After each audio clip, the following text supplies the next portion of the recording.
Hey, hey, go getters. So, if you are here with me live, I would like to get some sound check just to make sure you are able to hear me, see me clearly, and get this thing going.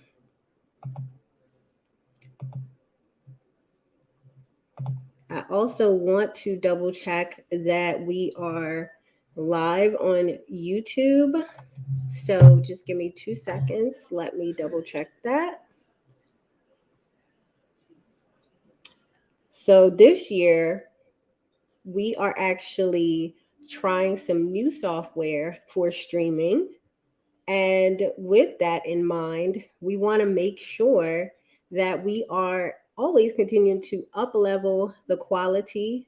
Hey, Alicia, how are you? Um, I wanted to do some sound check. I actually was going to check on my phone right now to see if we're live and if everyone can hear us clearly. Let's see here.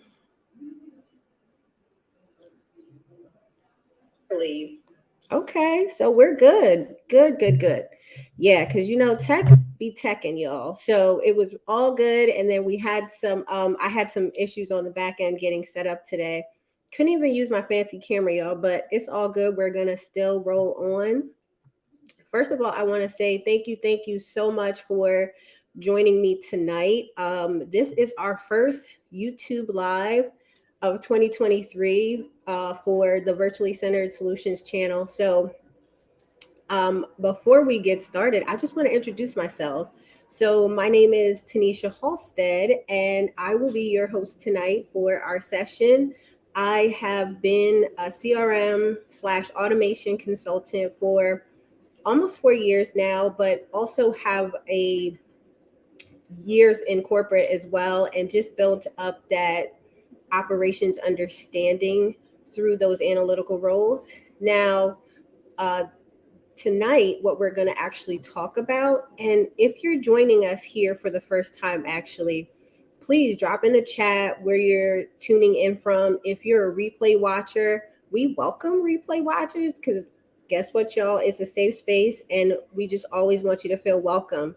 So I'm going to ask you to bear with me a little bit tonight. I'm actually trying out some new streaming software. So I'm not sure if anyone here has used it before, but I'm actually using StreamYard. So it's a little new for me. So I'm okay with saying that. So we're just going to move forward. So I'm actually going to present tonight. All right. So tonight, what we're going to talk about is the benefits of automation and your CRM. And as I said before, my name is Tanisha Halstead from Virtually Centered Solutions, and I am excited to have you here with us tonight. So let's jump right into it. So as I said before, I already did an introduction, so we're not even going to get into that again. But we'll be discussing tonight the benefits of your CRM and automation, key elements of successful implementation, and I'll drop a few CRM tips and best practices. So, question of the day is, so what exactly is a CRM? So we're going to start there because I realize that in my audience, there may be some that are on the beginner stage and some in the middle and some that may be a little bit more advanced. So if you're here, we want to make sure that everyone is following along in the journey. So what exactly is a CRM? So CRM is the customer relationship management tool. And what this allows you to do is basically centralize how you engage, provide services to your client, communicate with them, and just really provide that rock star experience, as I like to call it. So tonight, what we're actually going to talk about is how, if this includes everything from sales to marketing to customer service and support, how that actually would benefit you as a small business owner. So let's get in here. So one of the key benefits is really it being able for you to have a single view of your customer data. So when I talk about having a single view of your customer data, think of when you're collecting leads, you're collecting it from multiple places. You may be online, you may be just through your website or through social media. You're doing lead magnets, which are versions of freebies or either paid that you are engaging with your clients with. So, what this CRM is going to allow you to do is to bring all this information about your leads into one space. And then what you're able to do is help your business automate those repetitive tasks, like whether it's sending the marketing emails, whether it's the resources that you're actually providing that this person now provided their information for, or whether it's just that you just want to be the person that is top of mind in sharing your thought leadership in regards to your industry. This is what it allows you to do. It allows you to hone in on what your customers are coming to you for, and then providing them with that information and being a resource to them. Another key benefit would be to have that ability to analyze customer data and gain insights on your customers' behavior. Now, this sounds a little creepy, y'all, but think of it like you're really dating them. Like you have an idea of what your target audience is. You know, maybe like things that you've crafted, but think about getting real life data, like being able to get insights on what they're liking as far as your content, what they're liking as far as the resources that you're putting out into the market. Now, having that information, it just gives you a better way to inform what you're focusing on as far as your sales and marketing. And when I talk about that sales and marketing, say you're putting content or lead magnets all over the place, but then in reality, they're coming mostly from LinkedIn. Then that tells you that you need to leave a little bit of your focus not solely on spreading yourself thin, putting more of your marketing or sales drive into LinkedIn and creating your outreach plan from there. So I can do a whole nother topic of creating an outreach plan and how different ways that it will benefit your company. But tonight, we're just really talking about the general overall benefits of what this CRM can do for you. So the next thing that we'll go into is really thinking along this journey of tonight. And the question of the day is, so now that you know what the CRM is, how do you go about implementing a CRM system? And I know some people hear this and they get to this point where they feel like they're just super overwhelmed. First of all, tech, some people hear it and it's like snooze button, but we're not here to make it be complicated or make it feel clunky. We're really here to allow you to realize that there's benefits and there's ease and there's less overwhelm to it. And it may be you reaching out to a service professional, but at least I can give you a little information for you to be able to make a better decision with that. So, first step really is to define your business objectives and goals for the implementation. And I know even in that, it sounds like a big ordeal, but again, in the idea of keeping it simple, it's really like thinking about, well, you want this tool, you have this idea. What do you want it to do? Do you want it because you want to be able to have a better process with following up with your clients? Do you want it because you feel that you just want automation, or like, is it? So I think really understanding what suits your business needs helps in defining your process for implementation, because the first step really is defining that and then being able to fit that to a tool. So I'm a firm believer in, before we even jump into automation, And before we even jump into like pushing a tool on you, we believe in understanding what your big vision is, what your big goal is before we put you into a system. Because if we don't understand your process, you get into it and it becomes clunky. It becomes where we've set up this grandiose process for you, but then 1, 2, maybe 3 months, you fumble around with it and you don't use it. So that's not really our goal. So first, you define your business objectives and goals for implementation. And then next, you'll need to identify key stakeholders and get buy-in from them. And again, this kind of sounds high level, and I'll just back this off for a minute. So that sounds a little high level, but all that really means is think about the people using this tool. What I've experienced, not only from being in corporate, but even working with other small business owners, is that usually the person that is making the decisions on the tool is not usually the one that's going to be using it day to day.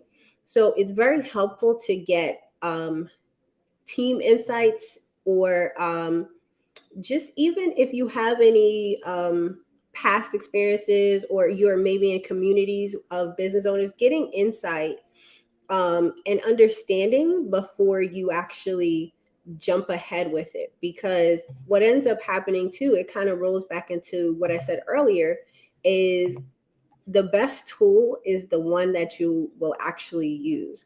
So understanding that, and then getting on the same page and of how the system meets the needs of not only yourself but also the users, eases the transition when it comes to training and actually implementing use of your CRM.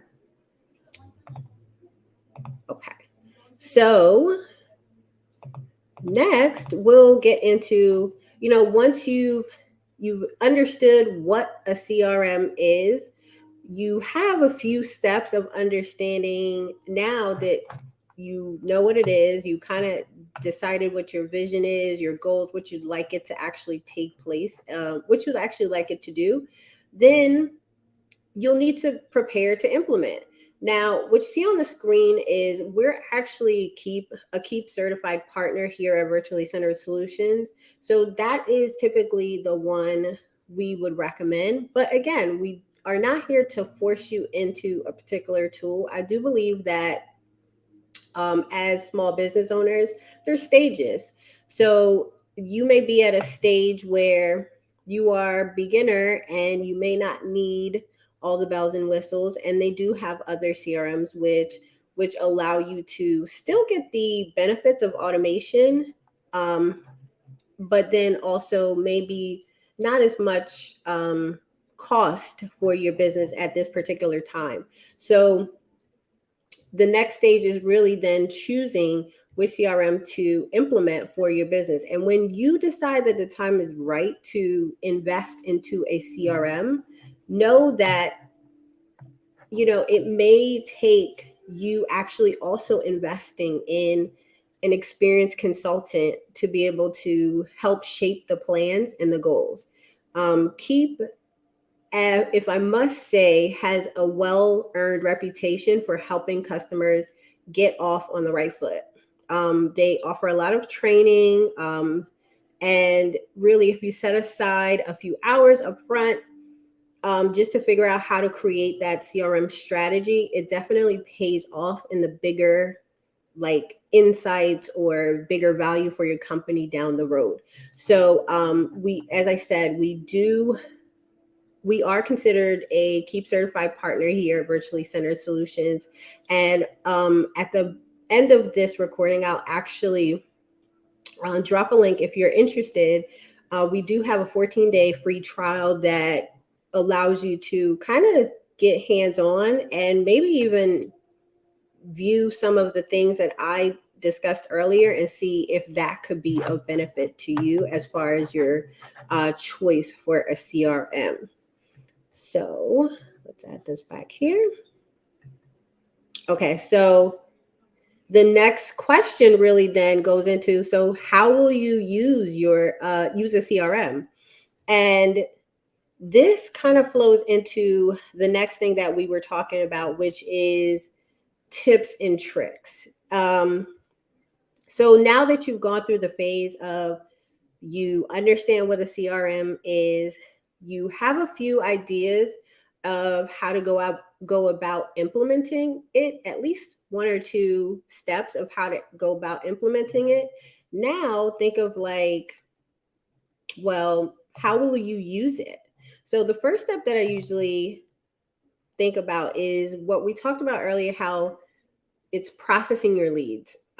Most companies, you're accepting leads from all kinds of sources. It could be that you had old data, which we could talk about that in a whole nother session too, because the data is only as good as how you've kind of kept it clean. So you don't want to put in old data because you're going to get bad results.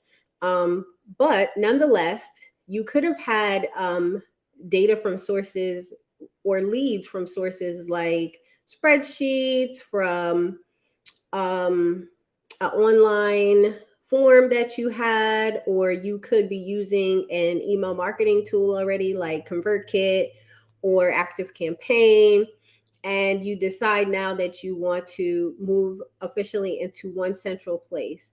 So what you want to do is then take action while it's still fresh. Like, you want to develop a way to classify your leads. Like, is there something that qualifies them for you to follow up immediately? Is there something that triggers some type of nurturing for a while before they buy? Because I think that statistic says it takes someone like 7 to 10 times for them to engage with you or hear about your business before they actually buy your service. So think about that. And let's face it, we're all in this day and age where our attention span is a little bit shorter. So think how many times, like, I'll even tell a story about, there's a coach that I actually stayed in her sphere for almost a whole year before I went ahead and signed up for her services. So think about if she was inconsistent with how she nurtured me along the journey. She would not be able to, create and nurture this relationship that we have now with coaching. So this ties into really the benefits of automation. What your CRM can do is help you create, automate, and manage multiple nurture campaigns to fit these various customer segments, because she could have had a tag on me inside her CRM that I showed interest. And from me showing interest, there's different sequences or different value journeys that she can take me down to use that information to make me realize that I really do need her to help me move to the next level.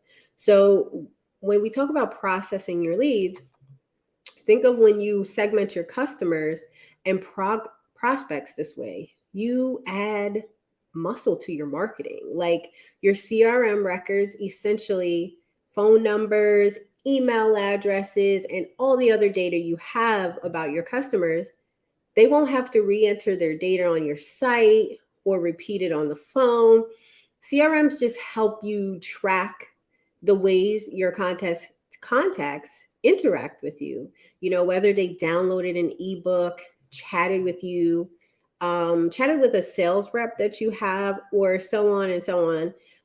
You really now have a way of qualifying them and taking them through this value journey.